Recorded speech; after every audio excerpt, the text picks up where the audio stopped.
Bonjour à toutes et à tous. Bienvenue donc pour cet entretien exclusif. Fin 2017, le gouvernement marocain décide de la fusion de 3 structures qui sont alors sous la tutelle du ministère du Commerce et de l'Industrie. Il s'agit du Centre marocain de promotion des exportations, de l'Agence marocaine de développement des investissements et de l'Office des foires et des expositions de Casablanca. De cette fusion va naître en fait l'AMDIE, l'Agence marocaine de développement des investissements et des exportations.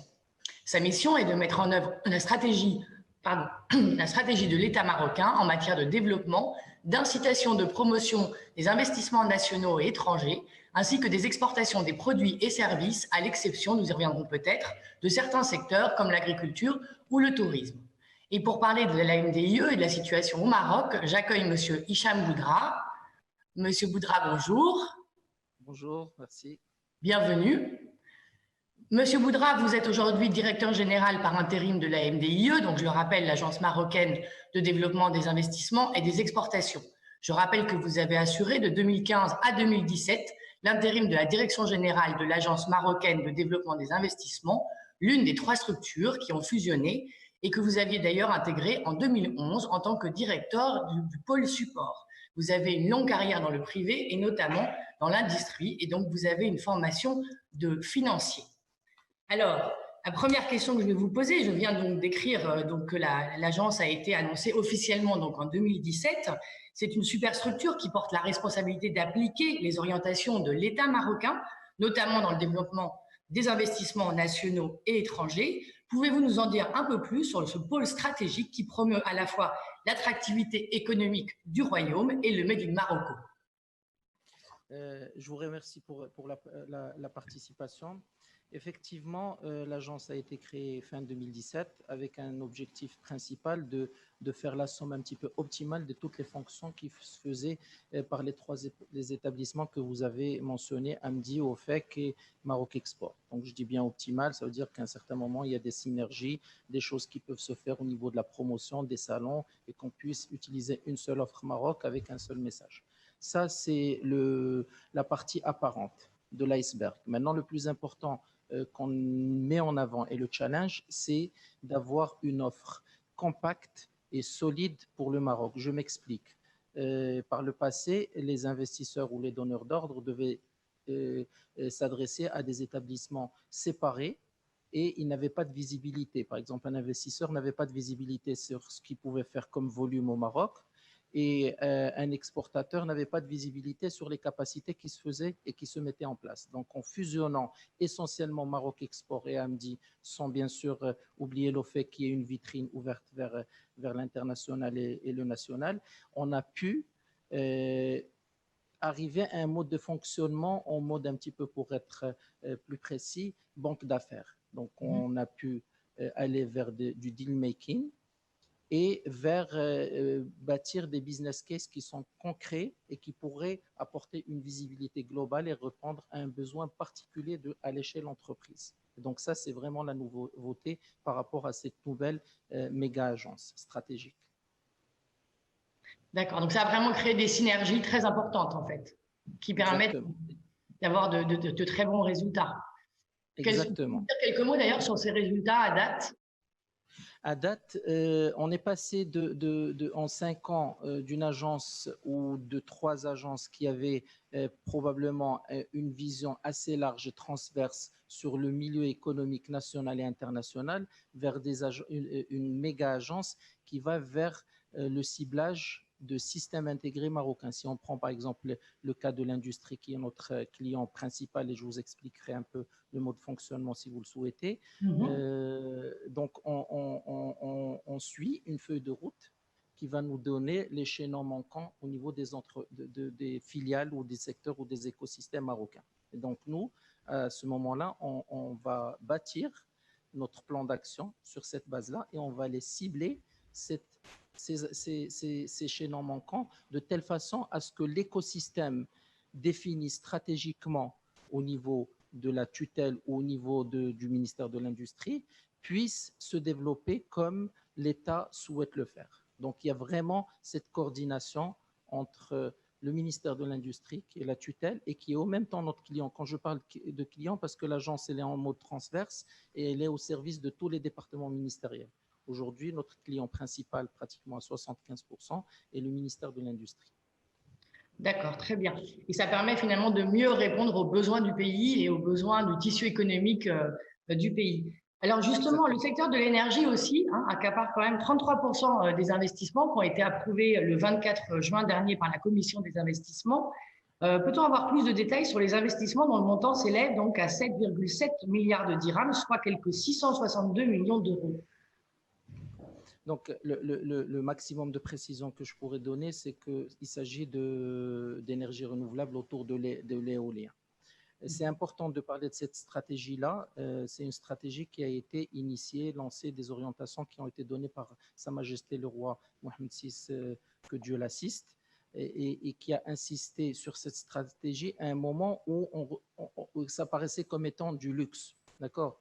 Et donc, on a vu l'inauguration, on a assisté à l'inauguration du premier centre, première station au monde d'énergie solaire, de production d'énergie solaire, qui est Nord, en 2016, début 2016. Et depuis, on est sur un objectif pour atteindre à peu près 50% à terme d'énergie globale, enfin, un mix de 50% d'énergie renouvelable.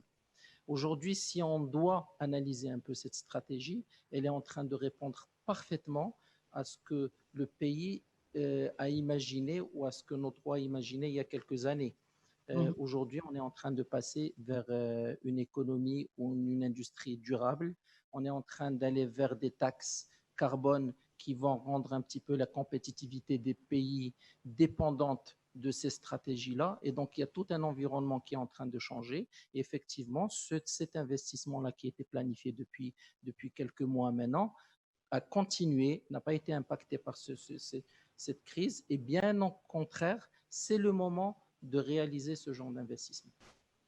Tout à fait, vous parliez de la crise et c'est vrai qu'on va en parler. Donc, le Maroc, avant la crise, occupait donc la 4e position au niveau africain en matière d'attractivité et la 5e sur la liste des exportateurs au niveau du continent, très présent sur le continent, beaucoup d'échanges. Concrètement, comment procède l'MDIE pour accompagner un investisseur étranger? Donc déjà, avant d'arriver à l'investisseur étranger, d'une manière concrète, il faut d'abord qu'on fasse l'état des lieux, qu'on sache qu'est-ce que le Maroc est capable de vendre, quelle est l'offre marocaine. D'accord? Et donc, si on prend encore le secteur de l'industrie comme étant le secteur phare sur lequel l'AMDI travaille, c'est qu'une fois on a une feuille de route qui découle de la stratégie du pays, on bâtit des business cases. Je vais vous donner un exemple tout simple qu'un enfant pourrait éventuellement appliquer. On nous dit par exemple, dans l'automobile, on a besoin de pneus. D'accord. Donc, nous, on connaît la capacité, on a 2 constructeurs, on fait le calcul, le nombre de véhicules qui vont produire et on a la capacité que le Maroc est capable de produire. Et donc là, ça devient un jeu d'enfant puisqu'on a la liste des plus grands constructeurs ou producteurs pneus au monde et donc on va les cibler avec des données qui sont concrètes en leur disant concrètement, si vous venez au Maroc, vous allez faire telle chose. Ça, c'est un modèle de fonctionnement. Bien sûr, on a la promotion qui est en parallèle, il y a l'utilisation des réseaux diplomatiques. Là aussi, c'est une orientation de Sa Majesté d'avoir la diplomatie économique en avant. Donc, il y a tout un éventail d'actions promotionnelles, mais qui sont basées sur une stratégie de ciblage et de précision. Ça, c'est important. D'accord. Et donc justement, il y a quand même un effort aussi de quand même au-delà. Donc effectivement, ce que je vois, c'est que c'est très concret et très appliqué en fonction des besoins. Mais il y a quand même la notion de branding, donc de la marque Maroc elle-même. Qu'est-ce que vous faites dans ce domaine-là? Pour la marque Maroc, pour le branding, le choix a été porté sur une marque commerciale de l'agence. Donc, il y a l'AMDIE qui est la marque institutionnelle, il y a la marque commerciale qui est le Morocco Now. Donc, c'est une marque aujourd'hui qui doit porter le côté investissement-export. Et notre objectif, c'est que cette marque-là soit portée par toutes les institutions et que ça soit vraiment une référence et un message fort par rapport à la situation de développement économique du Maroc. C'est-à-dire aujourd'hui, il y a énormément d'opportunités qui peuvent et qui doivent être saisies tout de suite.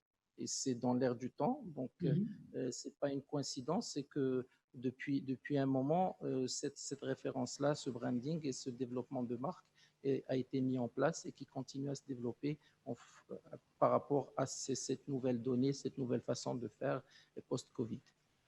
D'accord. Justement, pour reprendre sur la conjoncture post-pandémique, concrètement, dans quel secteur la MDIE va donc renforcer ses actions pour maintenir l'attractivité du Maroc dans cette période après la crise en cours? D'accord. Je vais essayer de répondre à cette question en mettant en avant 3 catégories ou 3 familles de secteurs. Donc, il y a une première famille de secteurs que je pourrais qualifier de quick wins. Donc, aujourd'hui, naturellement, on a vu les masques, certains matériaux médicaux, les blouses, ainsi de suite. Le Maroc aussi a travaillé sur un respirateur. Donc, il y a des choses qui ont été faites rapidement et qui répondent à la conjoncture. Et sous la pression de cette conjoncture, on a pu produire et répondre à ce besoin-là. Deuxième catégorie, c'est des secteurs qui ont besoin d'un certain façonnage et d'un changement de stratégie, pas radical, mais qui pourrait s'adapter à la nouvelle situation qui était dans cette évolution, mais qui s'est accélérée suite au Covid. Je vous donne l'exemple, par exemple, du véhicule électrique, l'automobile.